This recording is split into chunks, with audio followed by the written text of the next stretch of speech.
This is Van Electric Ghost, and we're live on the air with Kim Korte for the first time. Welcome to the Fan Electric Ghost podcast. How are you doing tonight? I am fantastic. How are you? I'm doing all right. Want to let people know a couple of things. You can listen to us on Newsly. We are a featured podcast on that platform. You can see that little icon up there. Those of you who haven't tried that, you can use the free coupon code of Ghost. We will be on the Newsly platform as a featured podcast later tonight in the audio version of the podcast. We also have your URL of kimcorte.com, and that'll be fully clickable for anybody who wants to click on that. Don't have to worry about remembering it. You'll be able to click through on that. And so, again, welcome to the Family Electric Ghost podcast. Oh, thanks. I'm really excited. This is my first live interview, so it's exciting. One of the questions we like to ask every guest that comes on the show was the two of questions. In fact, what motivates you and why do you do what you do? What motivates me? I guess wanting to make other people's lives better. Uh, I think we all have to go through our own experiences. But if I can do anything to help people go down a path that is a little bit more conscious or insightful, or helps them to have less bumps in their road, that makes me happy. So I would say just trying to be helpful to others, be of service to people. That's a good place What was the to second kind of question? start. I think the Oh, second sorry. question was well, why do you do what you do? And the other one was what motivates you. So it's kind of like why you got the passion to do what you do, maybe. Yeah, I think that my passion was just because of my own issues. Uh, we can get into it now, but I basically had a very difficult time in my life, and I was going through a very painful divorce. Literally laying on the floor of my condo for I don't know how long. It was light, and then it was dark when I woke up, just thinking like, how did I get here? How can I keep this from happening to me again? And it wasn't the only event in life, but I realized cumulatively my responses, my just all kinds of things that I was not being conscious of, and trying to take a more active, proactive course in my life. That's interesting because I was looking at like what you actually do as a sensory perception emotion management strategist, Yes. and maybe you can talk about what that actually is, and then combination is you have your latest book, which is I hope I get the title right. Yucky Yummy Savory Sweet. That's the title. Yes, it's Yucky Yummy Savory Sweet, understanding the flavors of emotions.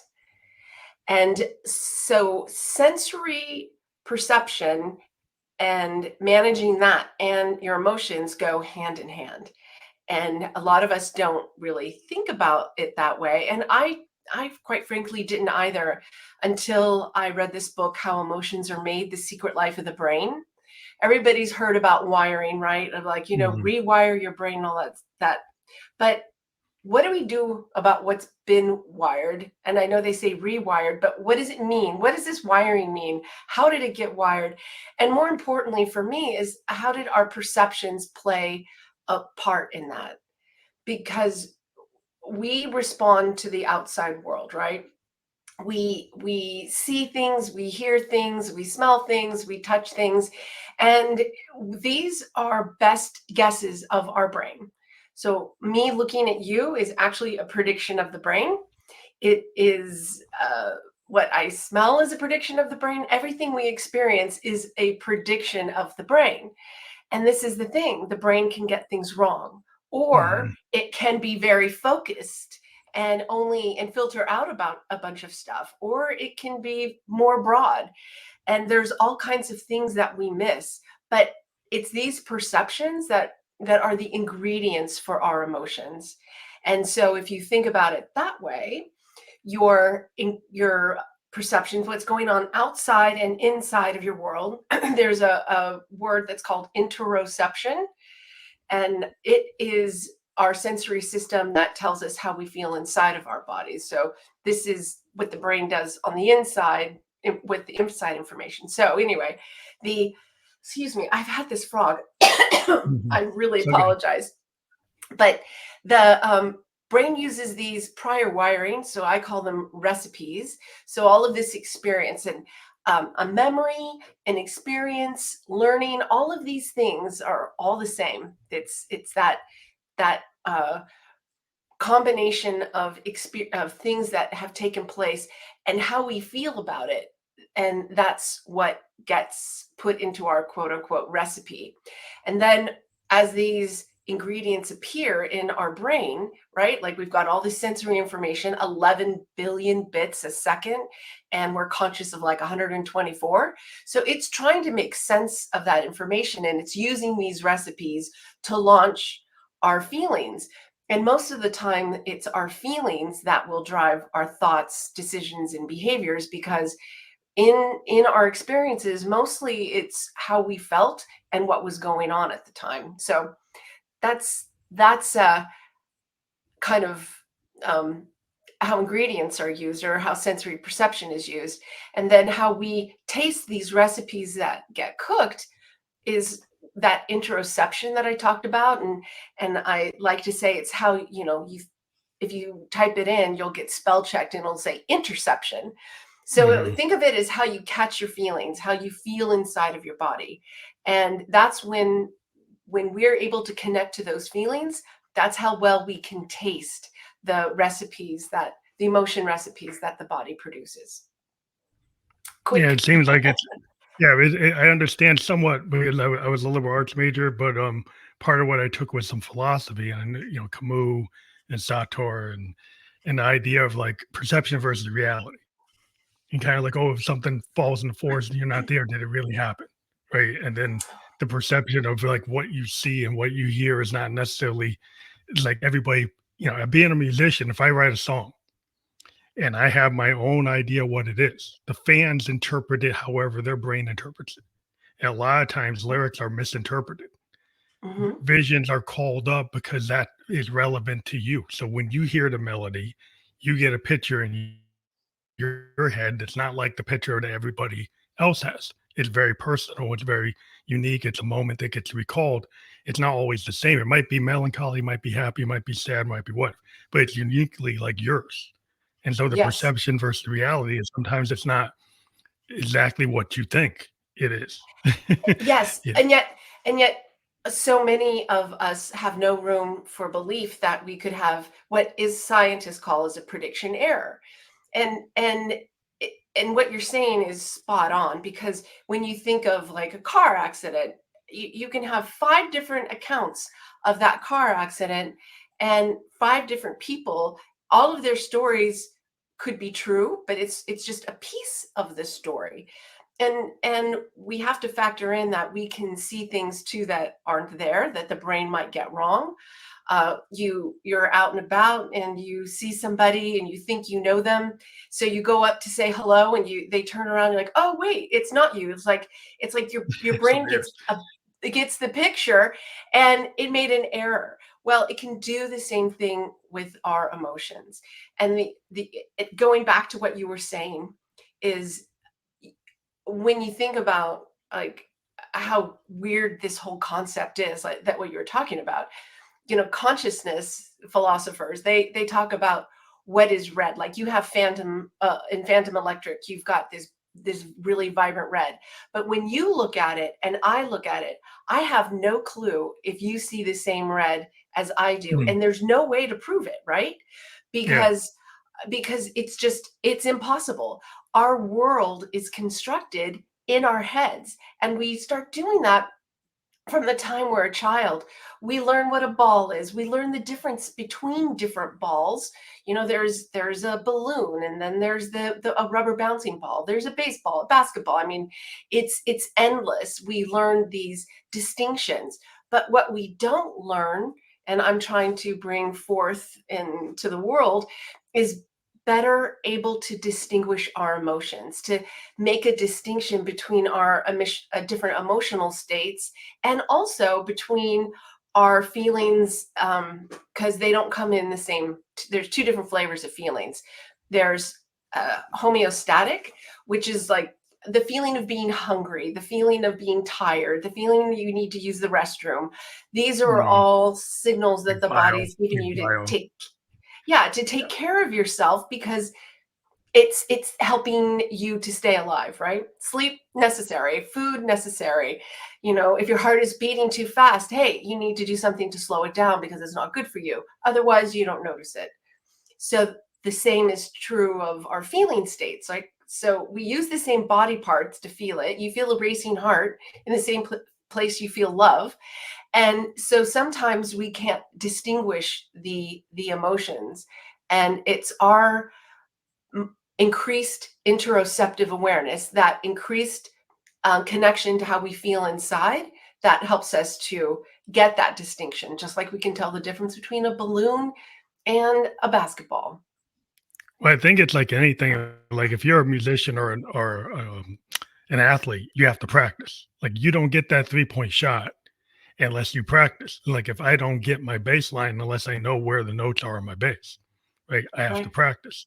I think right. with people being emotionally connected is they don't practice, right? Like if you never do some kind of exercise, emotional exercise, like after talking or reading a book by somebody like yourself, to actually recognize things like patterns or recognize connections. If you kind of walk and say, "Well, I don't need to do that because that's foo-foo, and I don't need to think about it, or it just happens," and like I think people need to understand, well, how does it work? Like if you don't know how it works, well, how are you ever going to get it? Yes. I will tell you too, as in my case, I got really good at not feeling. So it's called, it's a shame that it's called this, but there's cognitive dissonance, willful That's nice. blindness. Yeah, yeah. There's terms for it, where you're not connected to those feelings. And so what this book is about is helping you to do that, because the sensations of flavor are very similar to the sensations that we have with emotions, in that it's multisensory. To taste food, and I'm going to restate that, to get the flavors in the food you taste, because flavor and taste are different. Flavor can involve your sense of smell. Everybody knew about that from COVID, right? Like you couldn't taste your food Hmm. because Yeah, okay. sense of You need to smell. smell. It's a But they couple of know that, things. yeah, but they also know that your vision, like what you see on the Vision tied plate, to it. Yeah, yeah. if it doesn't look good, if it looks like mush, it could taste like the best thing on earth, but someone might not eat it just because of how it looks. Yeah, they'll Or psych themselves out of music, it. yep, yep, music playing in the background. The last time you ate any dish that looked similar to it, that you had a bad experience. So the whole idea of flavor is multisensory, and so are our emotions. It's getting more comfortable with tasting them, and it might mean just getting used to connecting to taste, or connecting to sensations in your body. Just noticing your toes, being able to look after an experience and say, well, how did that feel in my body? And to be able to notice it, and to practice noticing it. Because, like, when a chef takes a sip of their food, They the know. more that they sip it and they sit with it and notice it, it becomes easier and easier and easier. So the idea of my book is just trying to understand how that Mhm. works, and then steps. And there's actually exercises for you to grow as an emotion chef, so that you can become even more connected and actually learn how to engage in critical thinking. I mean, if our brain is wrong, Yeah, that often, and we can yeah. do things to try and make it better at prediction. And that's really what I'm trying to help people do. It's not about mapping. And again, I'm a computer, science person. Everything gets mapped, which means kind of like what does this actually equal, right? It's like we do a lot of mapping exercises to connect things, and then sometimes things are not connected right. So somehow the input that you put in is mapped to the wrong like filter or the wrong thing, so it doesn't find the right information. So that's kind of like what happens in your brain. The computer is the same way. Like it understands, you have to explicitly tell it what to do. Like your brain kind of needs to know. Like if you've got these preconceived notions, like that X is this, but X is really not that. It's something else. But you've been kind of shown that you believe that's the truth and it's a belief. And so now you've Yeah. got it mapped wrong. Just like the computer can have the dollar amount mapped to the percentage and it's the wrong thing. So it's going to get the wrong information. It's not that, I mean, it's kind of simplified, but I think the same thing happens. Yeah. The crazy thing that happens with us is that we have so many factors that we don't know about. Like, and I'm not disagreeing with you by any means, because, there is a bit of it, it's simplified, true, but we do have the ability to try and have some control into what we choose, and to our feelings, and to understand we have that control, like you're talking about, is so important, because nobody else is gonna change how you feel but you. We're like, I want you to do this, like you make me feel this way, and it's really us that's Yeah. responsible, and that's part of the harder part. But the other thing that I also like to throw out there, that when you think about the complexities of the human, we have what I call a secret sauce. So we have our inherited genomes, like our gene pool that might predispose us to certain personality traits, or like my sister is so much like my mom emotionally, and it's crazy. Even as older as she's gotten, we see it more, but it's not like it means that that's she's stuck. It just means that that's how she It's was kind of a default. built. Like there's Yeah, a it's how default. she was. I mean, any Exactly. default position can be kind of updated, right? And even though I had Yeah. a very simple example, there's a lot of things that are multivariant, right? There's multi inputs. Like, so you could have Yes. hundreds of inputs and you could, but Yes. maybe you can't get a hold of that, right? So you try to bring it down to like something you can manage, that Right. top 10, Right. top 5 things, because Yes. behind the And scenes, subconsciously, there could be all these other things. Like you yes, said, you're all the getting your programs. smell, your sight, your kind of, like your vibe, which is hard to kind of feel. Like you walk in a room, you get a vibe from somebody. Well, how do you define that? Well, it happens, but how do you know what that input is? Because you get the vibe. And so it's not Yeah. what your eyes saw, it's not what the ears saw. It's just like it's kind of like energy level that we kind of are tapped into. And that's a whole kind of Yeah. esoteric thing. But there's a lot of factors. And it's like what can you pin it down to something that you can manage? Because you get an overload. You probably can't do 1,000. Maybe you could do 5 or 10. Even 10 might be too much to kind of get a hold of in your mind. Um, five. I'm sorry. Maybe I got a little bit lost. 5 or 10. What? Like inputs. Like if you're saying Mm. there's multiple Oh, yes, inputs yes, yes, to yes, how you yes, yeah, feel, right? There's yeah, multiple situations. Part of it could be the scent, the yes, sound, yes, yes, yes, yes. a word trigger, a moment, a song. So there's so many things that could happen in one moment. It's not just one thing. It's a bunch of things. But how many of those things could you actually understand as a trigger and actually be aware of it? If there's too Right, much, you couldn't get right. a hold of the whole thing. You can't kind of process it. Yes, no, I'm yeah, trying. no, I hear you. But just as an aside, you were talking about feeling somebody's energy, and we actually, have our heart generates, is the highest generator of electromagnetic energy, and it's also always been called the seat of emotion. It's where we have a tiny, small brain. It's obviously not like a brain in the head, but it does function. It has 40,000 neurons, and it has wiring and all that other kind of stuff. So we do actually produce electromagnetic energy at our very atom. We are a bunch of fields, vibrating fields. So we are just a bunch of vibrating beings. So I thought I would just throw that out there.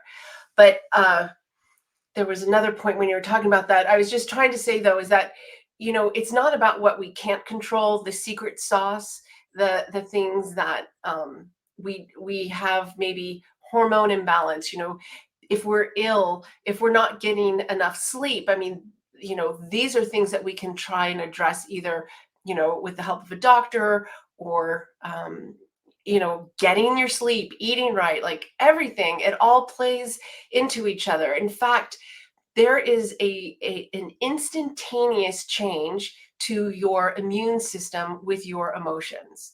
So your emotions make you sick in multiple ways. One of them can be with overproduction of cortisol, but the other can just be it wears down yourself physically. And so anyway, my point is that these are the things that you can control.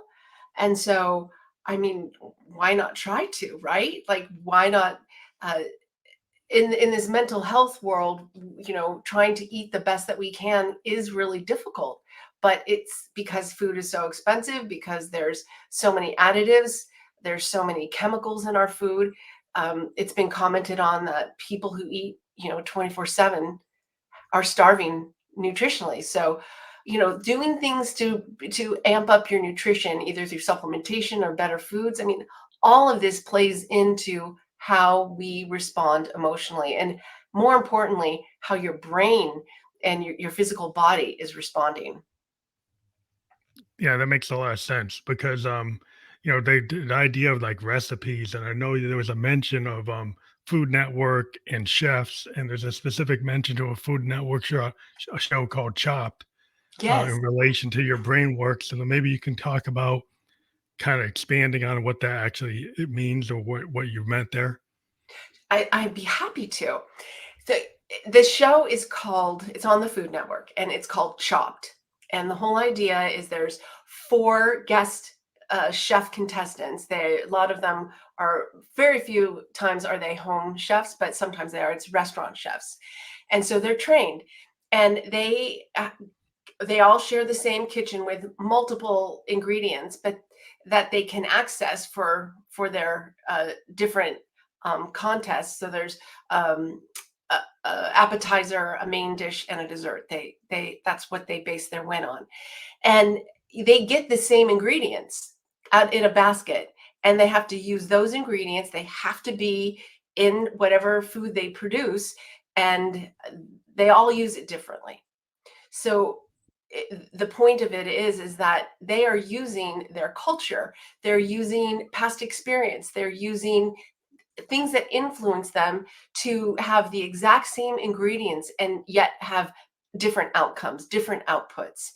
And if you have a malfunction, as one contestant did, the equipment malfunctioned, and he lost because of it. And so that's why it's so important for us to make sure that our body, our kitchen, our brain, Mhm. and everything that we are is in great, it's as high of condition as we can possibly do it, just because it's so tied into how we can produce our final dish. Also, it seems like there's a lot of pillars to your overall health, like you mentioned, like your mental state and then your emotional state, your kind of spiritual state and your physical Mhm. state, right? So I've met some people on the podcast that have been like, fitness coaches that had six-pack abs that were totally on outwardly looking great, but mentally they admitted they had a lot of dysfunction. They didn't feel good. And so Yeah. they felt kind of like shame because they're presenting this thing and they were kind of feeling like they were like feeling imposter syndrome. But outwardly, people might not see that. It was like, well, this guy looks perfect. And it looks like Happens a totally lot. toned. So there's a lot of things like sometimes it's like you can outwardly look one way, but inwardly maybe you are not what you appear to be, or you're not fully like functioning. Like you said, something broke down, and that something that broke down might not be easily readily apparent. No, no.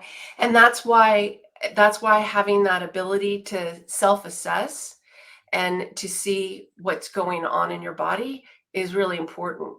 Um, it triggered. I use this example a lot in podcasts because I thought it was a great example of someone. It was a father. He was videotaping his daughter crying. It was on like for social media, and he's like, "Why are you crying?" And she's like, "I don't know," and she was just bawling, and she just sat with herself for a minute, and she said, he's like, "But you're sad. Why are you sad?"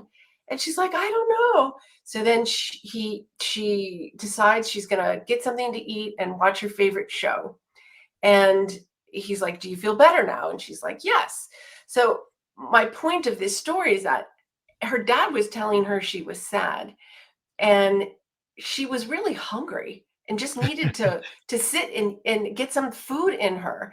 Yeah. And so, when we do things like that where we think, "Oh, the food made me feel better," because it cured my sadness, not because it cured my hunger. And so Mm. I think that's when we can start to get our wires crossed.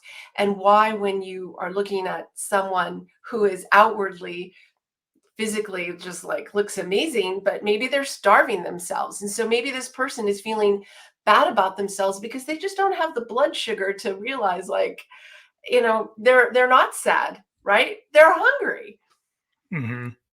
Yeah. It's like not, it's like misfiring and hitting the wrong thing. It's like the mapping's bad because you might have like these preconceived notions or beliefs that aren't really, true. They're beliefs, but you think they're truths, which we've run into a lot of times with people who do a lot of analysis or therapists. It all comes down to like your emotional state and being able to have like what the poets used to. I'm a lot. I like to think about the Victorian poets, and they had this idea of the looking glass self. And they, within a lot of the Victorian poets, like deep work, they're analyzing that looking glass self in their art, and they're doing Mm. all that self analysis. And if anybody that's a creative type of person, it's an author or a music, like a singer songwriter, we do a lot of that with our art. We try to use art as a catharsis to kind of run through that looking glass self and make it universal. So that if we feel melancholy, then the audience feels the melancholy. We feel anger, they feel rage. You're able to kind of give it a name and turn that emotion into art and work through it and make it understandable to the rest of the world. And so, like, if you can do that assessment, you can start to say, well, should I, work on that? Well, yeah, I mean, if you're working to let it out, right? And that's the problem. That's where um I'm not artistic by nature, right? Like I didn't have any outlets really, except for stuffing my face with food when I was a lot younger. I had been through childhood sexual abuse. My mom was an alcoholic. She died of alcoholism. And I lived in a very uh, made up world kind of in my head as to what my reality was. But that's kind of what, got me through. And, when you start to face reality, uh, you see a therapist to get through it. It's about letting it out, right? So artists and people, as long as you can identify what it is that you're letting go of, I think it's good to let go. But if you're painting out, my bad divorce, that's really good. It's because it's about processing it. It's the same when you're hungry, and if you don't eat and the body sends you signals, eventually you're going to be so hungry you're famished, Hmm. and it's a whole different kind of problem. But that's what happens with our emotions. We have other problems because we're not, like, addressing them. So through art, I like that a lot. And then also just writing out, like, I still do this to this day. If there is something that I'm upset about, and I will just write. And this is the exercise, is just to write without editing, write without Yeah, journal questioning, let process. not just even journal, but just writing without intention. Don't Hmm. write, just the intention is to figure out what's wrong, but let the brain let it all out. Yeah, flow And state. flow state type of thing. Yes, yes, yes. Where it's just coming. You don't sit there and mind if you have a period or not. There's no Yeah, editing. yeah, It's just coming out. And it's surprising when it comes out. It's like, whoa, like I thought I was upset about this, but it's related to this. And I feel relief. And there are some people in the mental health world who feel like that's as or more important than even seeing a therapist. But if you can't get started, I would never say, don't see a therapist. But at the yeah, same yeah, time, I think you can see a therapist for too long and keep living, not processing and releasing. You just keep living inside of your past, and you're never able to see yourself as anything other than the problems that you've had in the past, right? Like you label yourself, oh, like I don't see myself as a victim anymore. I don't yeah. see myself as anything but human. I let go of all the labels that I had: daughter of an alcoholic, victim of sexual abuse, divorcee. I let it go, and I see myself differently, and so that makes me feel myself differently. Well, I believe the flow state, like a lot of people feel that artists are somehow in this like tier they can't reach. But as you indicated, like you didn't feel like you had artistic capability, but I would say every human being has that kind of artistic capability. They might not believe that it's at the level of what they call an artist, but it is that flow state that you can get into, and you don't have to be a so-called artist to be in the flow state. You can get into a flow state without being a pianist, without being the guitarist, without being a painter. Yeah. You can get into that to help yourself, like you said, through not just journaling, but kind of just this in the moment processing your emotions and finding a way to do that looking glass self analysis, and Yes. maybe writing Yes. it down or voicing it out on a voice memo or something, just so that you have it so you can go back and like, oh, 'cause this is what I'm actually feeling. This is what you can start to process those things without it all being internal. Right. And just like food, you want to digest it and then let it go, so to speak. We don't want to just keep regurgitating it, chewing the cud, so to speak, like a cow. They have multiple stomachs, so that's why they need to chew the cud. They what's the word? I'm trying to think of the word. Ruminate. They Mhm. ruminate. And so when we ruminate, we keep trying to digest and digest, or excuse the term, but we barf it up and chew it again and put it back down. And so uh, that's why the whole idea of don't ruminate. You've only got one emotion. Trying to have one emotional stomach and let it go. Yeah. I think it's a good place because a lot of people have been taught like shame for letting it go. They kind of been told to suck it up. So if you've come from the kind of like a family or a household or society that tells like you don't have a right to say anything, that's a complaint, that's not a good look, that's not what you should do. You need to suck it up and not deal with it. And I think Yeah. that becomes harmful because like anything, like toxicity, it's like dangerous to have all that toxicity or not handle what is actually really happening and not and kind of push it down. Then it tends Well, to, cause disease, all types of disease, whether it's physical or mental. that's exactly what this book is about, because we learn how to not feel the feelings. And so when you don't feel your feelings, it's a single system. So if you go like this to your eyes, you're not going to see, right? Like it doesn't matter what it is, like you're just not going to see it. So the same can happen with our interoceptive system, where we feel our feelings in our body. And if we shut those down, we're going to be shutting down a lot of other feelings too. Like I don't, we can't like shut down hunger 100%, but some people get really good at ignoring them. And, and, Mhm. and it takes a huge, physical event for them to say, okay, I have to eat. So that's very true. Like we have people tell us not to feel, men especially, you know, Big boys don't cry, that whole stuff that's full of crap, to be quite honest. I mean, everybody, it's a physical release that some people just don't get. And it's not just men. I have a girlfriend who was raised in a very abusive home where you couldn't show your feelings. So it it becomes a problem, right? Because now you go into a house, you don't know how to have your feelings, you don't know how to share or show your feelings, and then you raise children who don't know how. So it just becomes exponential, and you have a world full of people who can't connect to feelings. And how do you wonder why we're having some of the problems that we have. And you think, well, how could someone do that to someone else?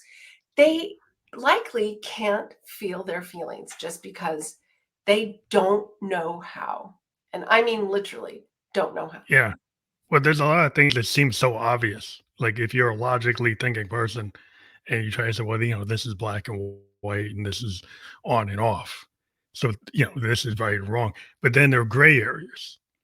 And this is where people get caught up because then they have these like, these preconceived notions, or they're coming from the dogma, or they come from these different societal aspects that get put on them. And so they're willing to turn a blind eye to what's in front of them. Yes. They're able to actually, the sky is purple when it's blue because they've been told that's how to process that. So then you're like, well, how could they see that? Well, they've been kind of processed to, conditioned to see that. So if you get into that kind of mindset, then it's hard to overcome it because they're not actually dealing with what's there. But that's what's there to them. They perceive that. They've been conditioned to take that and read it that way. Yes, yes. And a lot of the time it's around fear. And where you have fear present, you can't have curiosity. And when fear is present, it makes the perceptions that you have much more narrowed. When you are, facing a tiger in the jungle, you don't notice everything else that's going on around you. Fear focuses you. And Mhm. so until you can get pulled back from fear, maybe the next step is being cautious. I talk about this in the book, go from fear to caution to curiosity. Because in a curious state, which is in opposition to fear, you are able to take in more information. It allows you the ability to be a critical thinker because you're Mm. questioning things more. And honestly, like, curiosity is what I push for everybody, to become more curious. Because you know what? We'd like to think, right, that like what we were taught by our parents, our religion, our governments, uh, our schools, is 100% true. Um, but if it's fear based, there's usually a control mechanism behind it. And that's when it's a Yeah. good time to question it. 'Cause a lot of times in political science, when you look at like an oligarchy or democracy, you look at dictatorship, you look at like, well, the strong man sometimes gets popularity because people want to let go of that day to day decision. They don't want to be responsible, right? So they feel more secure if they don't have to deal with it. So they'll give up their freedom to have a sense of security and safety. And then people would like, well, why would you do that? It doesn't make sense. But then people inside of that, if you study what happened within that oligarchy or authoritarian regime, and you start looking at it from a sociological and psychological perspective, it's like, wow, these people felt a comfort.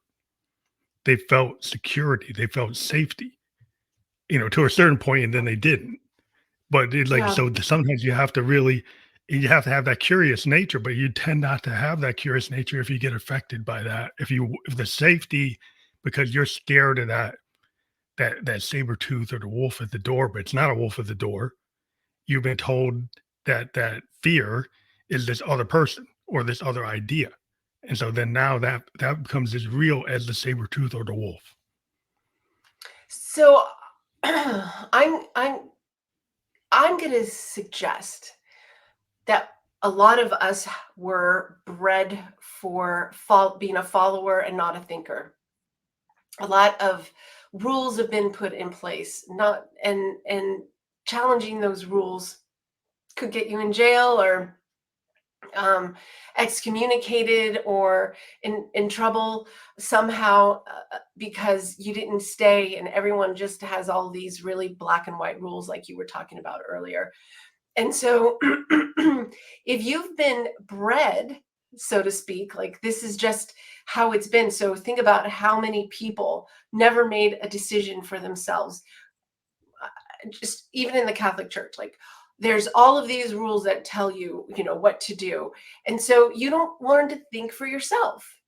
And I'm not begrudging any religion or any, you know, I'm not trying to sit here and bag on things, but if you don't have that freedom to Mhm. think for yourself and have that curious nature, I mean, look at how many curious scientists got killed by the Catholic Yeah. Church. Right. So you know what I mean? Yeah, And yeah. and so and so Science. Yeah, it's and so I understand intelligent. why you could see a nation of people who were bred to look for a leader to tell them what to do, because they were not bred to think independently. And yeah, and that's a shame. It's a real shame. Well, it's easier to manage. Like if you have independent thought, then the so-called leaders of the top structure can't get obedience. They can't get you to follow their rules. If everybody says, "Look, I'm going to question why that decree was made," well, then it's not going to get followed. And so that curiosity, well, you're going to probably get thrown in the cell because, like, Yes. it's like so the curiosity is punished. So if your Yes. curiosity is punished, then you don't get a reward for it. You get discouraged from it. So I think societal, from a sociological perspective, has had these kind of top-down discouragements for Oh yeah. independent thinking and critical thinking. They say it's easier to go along to get along than to question, like, why should we do that? Does that really make sense? Does that make sense for me? Maybe it makes sense for you. Doesn't make sense for me. So I don't Sure. think I should do it. Yes, yes. And trying to make make everyone follow your rule, right? Like, and I mean, we're heading, if you look at the extremes politically in this country, if you don't agree with us, you're out. Yeah. I It's mean, like it's there's like, no room. wait, people, what year is this? And we're Yeah. still doing this. We are still like trying to say my way or the Very highway. It's polarized. It's very polarized. Where is the ability to be kind of like like if you think about like a Socratic method and the type of thinking that if you go to like a Harvard, you go to a Bowdoin, you go to Amherst College. I actually went to Bowdoin. It's like the idea is it wasn't just multiple choice. When I did my exams, I had to do oral exams and blue books. And I actually showed that I actually understood the material by not just regurgitating, but showing how I could apply it. And if yeah. you're only told to say yes, no, choose, and you don't actually get a way to show that you actually have a good command of what you just learned, then you don't really learn critical thinking. You No. you get a certificate just because you hit the right dots on the thing, but it doesn't mean that you actually know it. It's so true. I talk about this in my book, Conversational Receptiveness. I got it from a study that was done where it's like, how do you have conversational receptiveness in a world that's so polarized right now? And you know, the idea is that you are able to consume and consider another point of view, and most people consume only to refute, not to say, huh, I can understand why you're doing, like why you feel this way, what this is about, and then even might be open to changing your viewpoint because it's added to your knowledge base, a different flavor in that recipe that might, you know, change its outcome. And that is just so lacking. And if we can, and most of the time I know with me, and I always use about this, I have a feeling in my chest area, like right around my heart, when someone says something that I'm like I can just feel this like this sensation coming over my body. And now I know, like, okay, I got to question this. Like, what is that about? Like, why are you having that feeling? What did they say? And is it really Mhm. that bad? Or do you need to consider this? It's just a heightened sense of self-awareness that we need to develop for critical thinking, for emotion management, for thought management, for just life in general. Well, And yeah, it's yeah, definitely because like empathy. I mean, I think some people don't have empathy, right? So, like, if you get taught in your whatever learning phase you're in, right? If you're taught to like, well, argue both points, both sides, be able to argue both issues so you can understand, like, okay, you don't believe in this, but go and make the argument to justify what they're saying. So you have to do the research. You have to have some empathy. You have to understand the problem, understand what they're saying. But if you're only time, I just stay on this side the whole time. I never even go to try to understand the other side. yeah, And I think yeah, the whole idea of kind of like the Socratic method or the kind of more enlightened, the enlightenment was like, oh, you start to question things. You start to look at it both sides. You look at, well, are there other options? Are yeah, there is there only one answer? Or are there multiple answers, or a yeah. little bit of everything? And And it's harder oh, harder sorry. to do that. Empathy is one of those words where sometimes when I hear it, I cringe a little bit because your empathy can lead you to be too sympathetic to a particular point of view, right? So in a Mhm, conversation, if you have a lot of empathy for someone, it can be just as bad as fear because you mhm, block out any other points of view, or you don't have in consideration, like you have an employee who's having a lot of problems and you're empathetic to them because you had similar problems, and you find all of your attention going to that person, and that's just in one circumstance, and so others go to the wayside. So this is why being in touch and having this kind of self-awareness helps you to recognize when your empathy is getting in the way and when compassion is more needed, because you're able to observe what's going on around you and say, hey, I'm not taking care of this because I am so emotionally aligned with this person.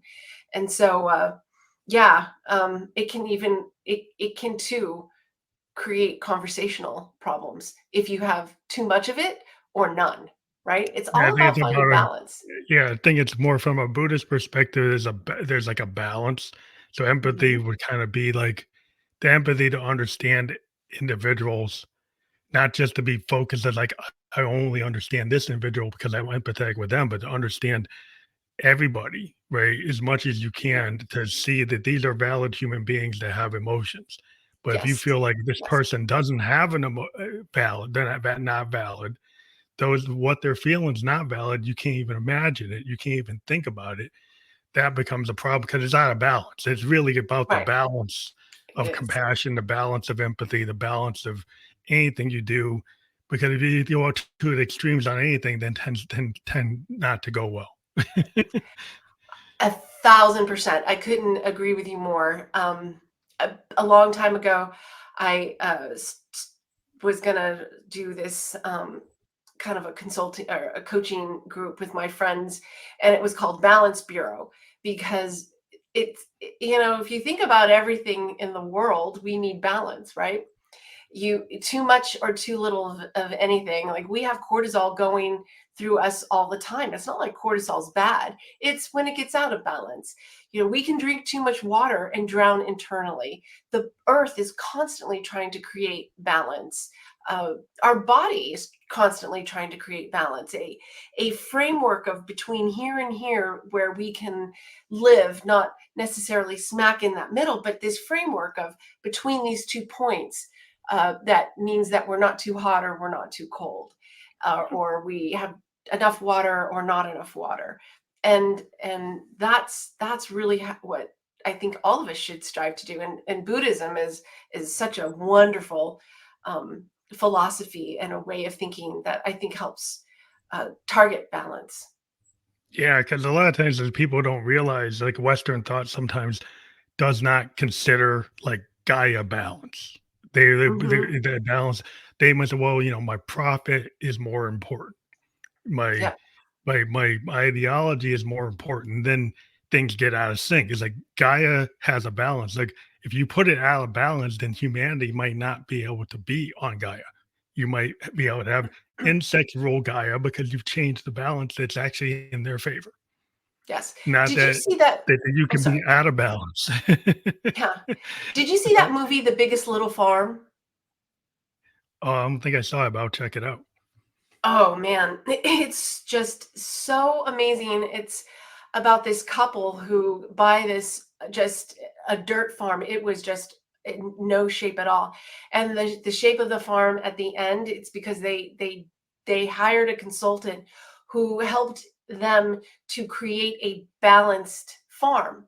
Not just Mm, crops, but how they the animals that they had problems with like slugs or something. So they got all these geese. And then, it was like as they started to try and create balance, animals started coming to their farm that helped to keep that balance. So mhm, nature looks for it. And what was really interesting is that there was a really bad rainstorm and there was just water rushing everywhere. And the topsoil in some of the other farms that did that overproduction one crop were washed away. All the topsoil was gone, and their farm was kept intact just because they they went in harmony with the earth, with nature, and so it survived. And I think when we start to try and look to how we can live physically and emotionally balanced and in harmony with who we are and what we're supposed to be, I feel like that's when we are resistant to all of the storms and floods yeah. that come our way. Yeah, a lot of times our emotional topsoil can easily get washed away because we're kind of Yep. one trick ponies. Like, but you put all your eggs in one basket, something comes along and it just knocks it off. Because like you've made yourself so out of balance, and you might think that that's the way you need to be because you're Mhm. you're thinking about like one goal, like Yes. one Like thing. that bodybuilder you referred to, right? Yeah, yeah. It's like you get out of sync, and then people think, well, that's the goal. The goal is to have the six pack. Well, if you don't have emotional balance, where you could be suicidal, where you could be unhappy, you could be down in the dumps, you could like you're not. How are you living if you're not happy? So you thought Exactly. X would make you happy, but it didn't make you happy. So you put all your effort into one like leg of a whole process. The whole like, there's a lot of you know, pieces to being like a whole self.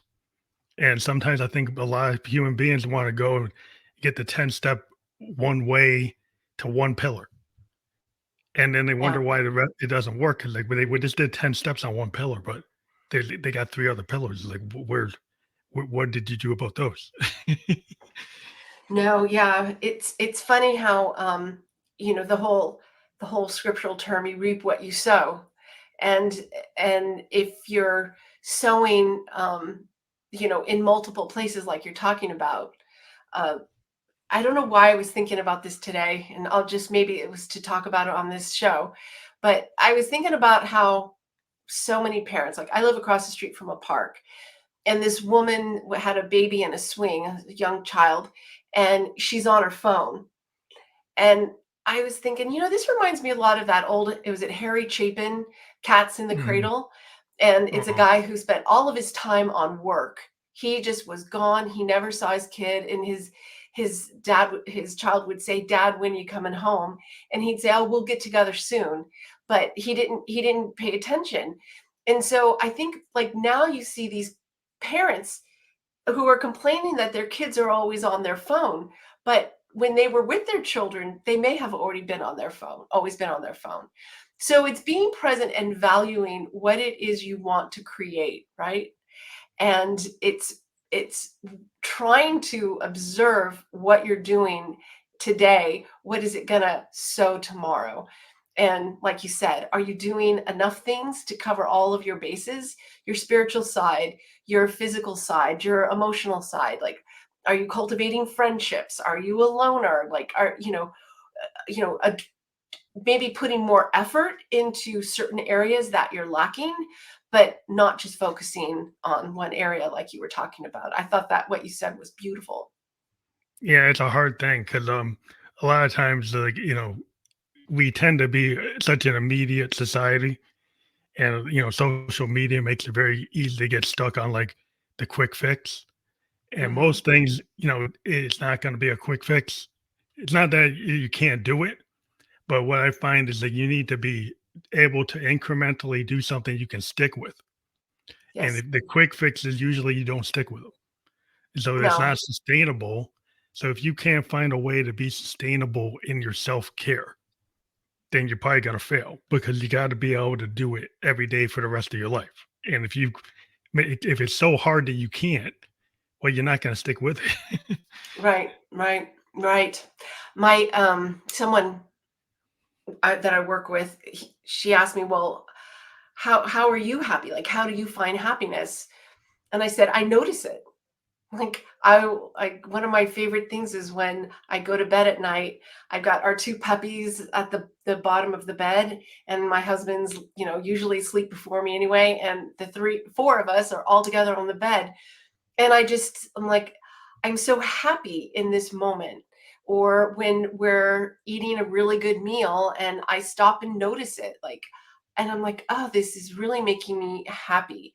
And happiness is not something that just comes, it's noticed. And same with a lot of other things in life. So I'm not happy every day because of one thing. I'm happy just every day because I'm aware of my happy moments. And um, it's hard to do that when you're on social media. You're seeing other people's happy moments, not Yeah, yours. but you get taught to ignore the thousands of little moments that are happiness to happen every day. It's like probably tons of micro little moments that Yes. you're happy, but you've been looking at like, well, I gotta get $1 billion. I gotta win the lottery. I gotta be like Yes. X. I've been the comparison trap. I gotta be like the Joneses. I'm not like the Joneses, so now I'm not happy. Even though a bunch of good things happened today, but I can't compare to the Jones, so now I'm unhappy. So Yeah. it's like you're not you go past your immediate and looking at this thing that's unattainable at the moment, and you're thinking that everything's over because like, oh, I can't match the Joneses, and that's kind of sad. But that's how a lot of people get led around by that. But you have to kind of learn how to not be is influenced by it. Yes, and part of when you're not influenced by other people so much and you start to look and kind of, you know, really get to know yourself. And I mean, it's an old term, it's really cliche, but when you are able to understand what you like and what you don't like, what you want and what you don't want, all of these things, what you learn to understand what brings you joy, you learn to understand what brings you love, you learn to understand what brings you fear, what brings you anger, what brings you all of your emotions. There's an exercise in the book, and it's all about understanding like the ingredients, what has to happen for me to feel something. And when you start looking at what has to happen for you to feel something, that's when you start to uncover like, whoa, that's kind of dumb. It's a free flow exercise, like we were talking about earlier, but very specific into a particular emotion, as to what has to happen. And that's when you start to really kind of dig into like, that doesn't make sense. And so I want to redo my recipes or stop cooking that, or whatever you want to, however you want to phrase it. Um, so that you are, like we had talked about, like you're cultivating and you're able to notice it when you decide like you want something, or this is what brings you happiness, you'll notice it more. Just like Yeah, the things that you don't want to have happen, but it's what makes it happen, you notice it more too. I always like to say that the example of, I never ever saw as many Teslas on the road until after I did a test drive on a yeah, Tesla. that happens all I the I time. loved that thing, right? But see what I've done. I have associated joy and actually, it was just amazingly fun. That car was just one of the best cars to drive I've ever driven. But and now my brain was like, here's joy, here's joy. See that Yeah, find it. joy Yeah, they're this pretty other awesome. guy's driving. Yeah, yeah, it's exactly it. And so, Yeah, as soon as you're like into something, you find it everywhere. Like I'm a mountain biker and like I want this frame, go to the mountain, suddenly I see that bike everywhere. And I probably was there probably the day before, but I didn't see it because I wasn't paying attention to it. So right, that seems like our mind will focus on these exactly. things. Like wherever if you kind of map your focus, you can actually get your mind to do things, even subconsciously. It seems to just come up. Like, wow, why is that coming up? Well, because you kind of put a focus on it. Exactly. And it's not like I was, and it, so I guess, it wasn't like I was focused on finding them, but my Hmm. brain was making me aware of them because I had joy with it. And Yeah, so, you found something. and yes, and so that's why, um, until we know our ingredients for the feelings that we don't want, it makes it harder for us not to see them as much. I would think, If that. yeah, definitely. But like in closing, because we're hitting our hour mark, Oh are wow, there that three was a things? fast hour. It always goes by fast. But are there three kind of lessons learned from your book, maybe people could take away, like high level? Absolutely. I give you examples and help you to understand why your brain gets things wrong. So, why you can't take everything you feel as a fact and everything you think as a fact. And I think that gives us the humility. And then the book also kind of helps us to develop this connection.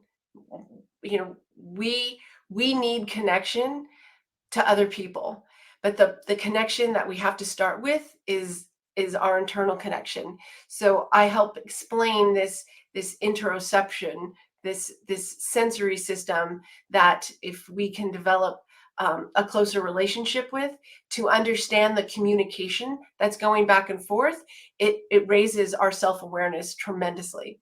And then lastly is that we are responsible for our emotions as much as we want to blame other people. And that humility of our brain being wrong, plus that we produce our own emotions, gives us a real sense of control and strength. And so when you are at the helm and you're the driver, so when you can take your life in the direction you want to, but having that connection to yourself is helps you to steer the road. And then I feel like connection to other people is just that much easier, that much stronger, and you're aware of those vibes even more so. So I I think think those are the top three. that's awesome. But we always like to ask that question to get our guests to kind of impart that. But I want to thank you again for being a guest on the Fam Electric Ghost podcast. It's always great to talk to new people with different viewpoints. That's the whole point of the show. Like I said, we've been live on YouTube and Twitch. There was an issue with Facebook, but it will be loaded to Facebook after they had some kind of connection problem. But we will be live on all the big platforms. The live broadcast will be rebroadcast on all the major podcast platforms by tomorrow. So I just want to let people know that. We'll give your audience a landing page so they can check it out wherever they're comfortable listening or watching to podcasts. But thank you again for being on the Thank show. you. Thank you so much. It was such a pleasure, and I really, really appreciated being here and getting to share, but also listening to you. It's always great to have conversations, right? So Yes, as thank always. you. But thank you. Have a great night. You as well.